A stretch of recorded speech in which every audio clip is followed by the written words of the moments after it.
my point of view, the show had run, I think at that point, for like 33 years. And I felt that it was not my position to try and change the chemistry, but just to improve and modernize, but also to cheerlead. I've never seen it as me being the person that controlled a show. So I wanted to make sure that, and I think Joe somehow and I bonded, but I really wanted to make sure that Joe felt that the show was an extension of what they created, and that we had taken taken their heritage and their success and then extended it into modern technology, modern ideas, the changes of culture. I just felt like it was in good hands, and there wasn't any reason to worry about it. It was still an anthology. I think I would have been a little saddened if they had brought in some star. Everybody had a series, and ABC couldn't understand why I wouldn't have a star, you know. Everybody had one. But the thought of doing it with a star who would have a kind of control that I didn't want any actor to have was unacceptable. I wrote a statement, a very emotional and passionate statement that included episode ideas, and handed it back to MGM and said, if you want it to go as an anthology, I will be your guy. If it wants to go the other way, I don't believe I should be the person to do it. And luckily, the management at that time handed that semi-Bible onto the guys at Showtime, and they all signed on. And we were able to basically bring back what Joe and his partner had been able to create. Orbit is 4x4, and Starfield confirms this is Tau Gamma Prime. I'm getting a data stream. What's your assessment? No radio spectrum emissions. It is an unspoiled planet with no signs of intelligent life. Not for long. And that was what I think an anthology show is you tune in to be excited every week and not to be harnessed to some kind of pair of horses that just go down the same traces. I considered it a great compliment. It's interesting to look at those episodes today because in some ways they're pioneering, in some ways they're unbelievably hokey, but the storytelling is at its heart so compelling, and even with the effects of the day being somewhat limited, there's some wonderful stories. I didn't dictate ever, because I really felt that creativity doesn't come from dictation, it comes from emancipation. We really wanted people to speak through that kind of rare part of them that means that they're creating from their own nature. And frequently that means that you are making something that could be subversive.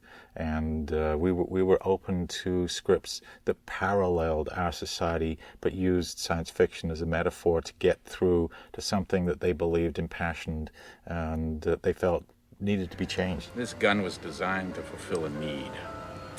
And you've got a need. It's written all over your face. I don't know what the hell you're talking about. Sure you do.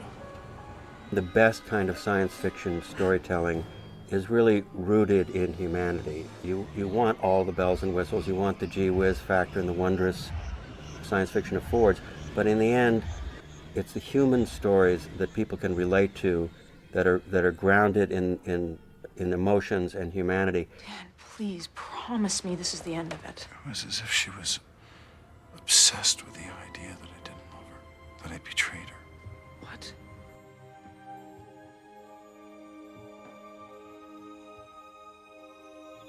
Those kinds of stories and the kind of twists that make them really powerful are a really important staple of the kind of stories we told on The Outer Limits.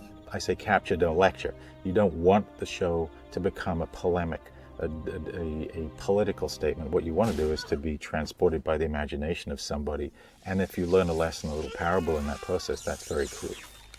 You sit down at the typewriter in those days, or the computer today, and you say, what am I angry about? Now find that out, and let's write something about it.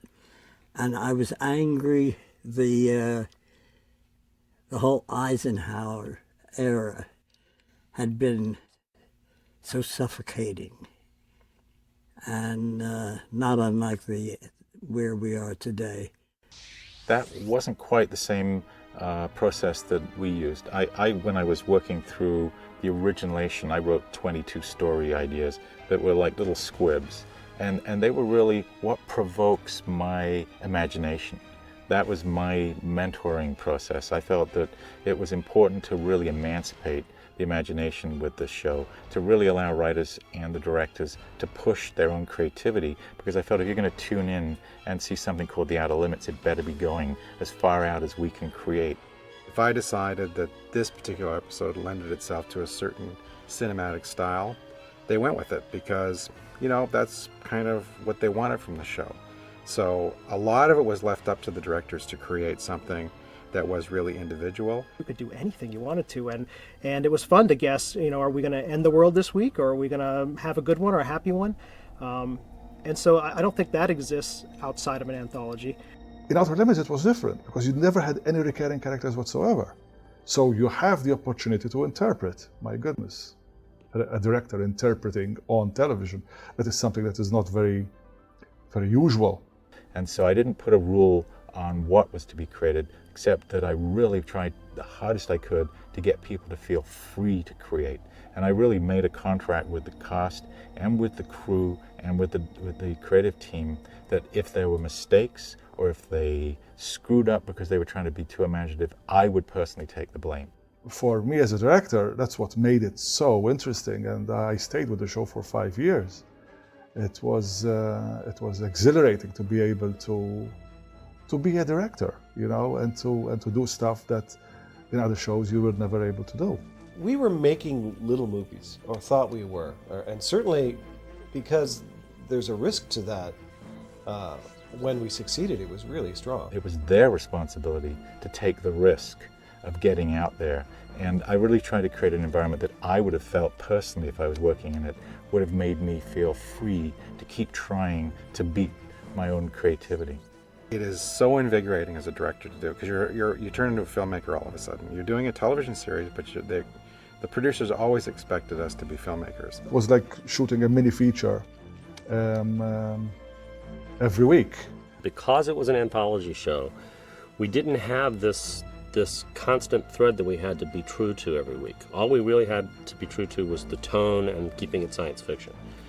And Outer Limits had a very specific tone, which we were very careful to stick to. And if I set the example of trying to put my faith in the group culture of this creative think tank, where people were welcomed to kind of contribute and open up, then it wouldn't be limited. And I think that the life of those shows, the amount of imagination in them, would be related to the way that they would live on in people's memories.